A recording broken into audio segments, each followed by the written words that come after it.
A new publication in the New England Journal of Medicine shows some sobering statistics about the lack of improvement and, in fact, a decline in the control of patients with type 2 diabetes and high blood pressure over the course of the past decade. I'm Dr. Brett Scher, the medical director at DietDoctor.com, and this was a little depressing just to see this paper published in the New England Journal of Medicine. What they did was they went back and looked at the NHANES data, so the National Health and Nutrition Examination Survey, which is a huge survey where they're just following patients and collecting data on them over time. And what they found was after 2010, leading up to 2018, the percentage of patients who had their diabetes controlled, and we'll talk about their definition, declined significantly. And the same for people who, with their blood pressure being controlled, declined significantly. And to make it even more sobering, they defined control for type 2 diabetes as a hemoglobin A1C of less than 7. Less than 7. So prediabetes starts with a hemoglobin A1C of 5.7, with diabetes starting above 6.4. And they define control as less than 7, which I find so I can't even begin. I mean, we should not be defining control of diabetes like that. And there was a recent study published in JACC, which we did a video on as well, showing subclinical atherosclerosis, meaning cardiovascular disease accumulating all the way down to a hemoglobin A1C of 5.5. So to say control is 7 is really misleading. But here are the sobering statistics. Between 2007 and 2010, the number of patients who had a hemoglobin A1C of less than 7 was 57%. So just barely more than half the patients achieving what I would say is a very suboptimal definition of control.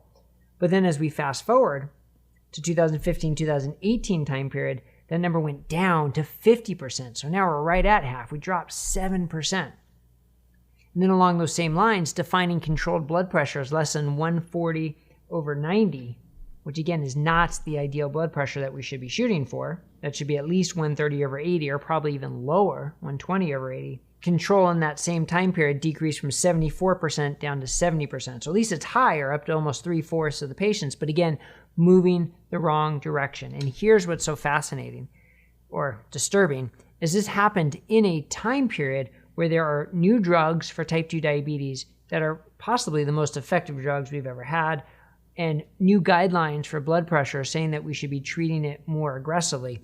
This is all happening in that time frame, yet care worsened.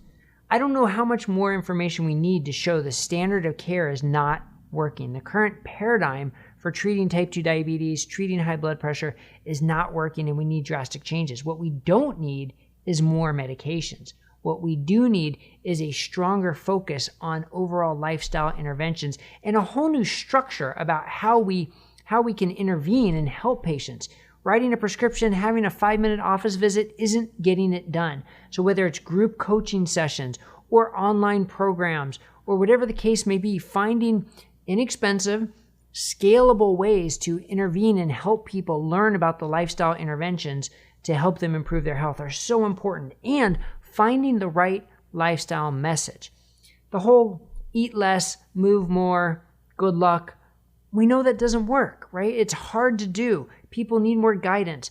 You need a lifestyle intervention that addresses hunger and cravings and is enjoyable and palatable and sustainable, because we're human beings. We have emotions and we feel hunger and we feel cravings. And if we don't address those, the best advice, the best intentions can go out the window. That's why I'm personally a big fan of low-carb nutrition and of high-protein nutrition. Doesn't mean you have to follow a keto diet, but by reducing the carbohydrates, by increasing the protein, studies show appetite improves, it decreases, right? Satiety increases, you eat fewer calories, you get your nutrition and all your nutritional needs are supplied, and you do it in a way that improves your metabolic health and your body composition and helps you feel better.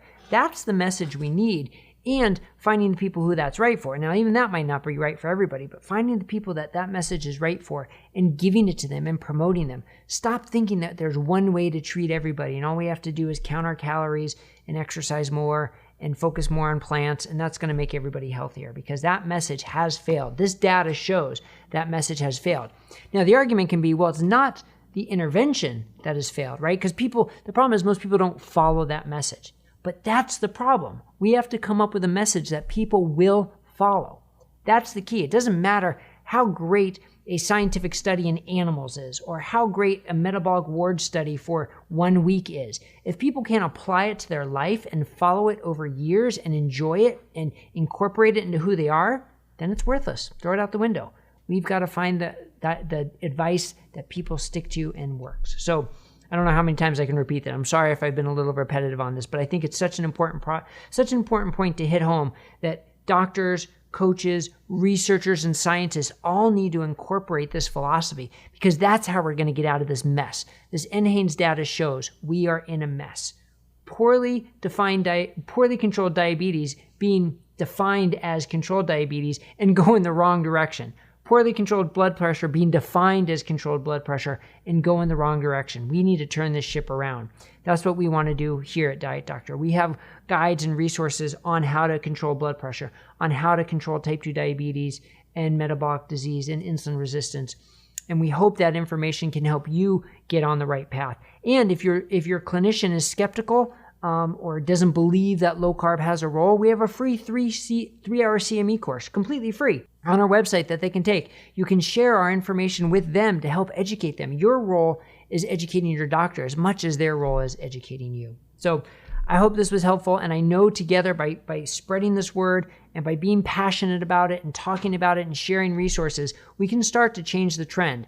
And I want to see this next NHANES report show the exact opposite trend, that instead of going from 57 down to 50%, now we're at 75% with people with their diabetes controlled, and define that as less than 5.7, not less than 7. So if you thought this was helpful, please click the thumbs up, subscribe button, leave us a comment. We always like to hear from you. And stay tuned for more updates here on Diet Doctor News on YouTube. Bye-bye, everybody.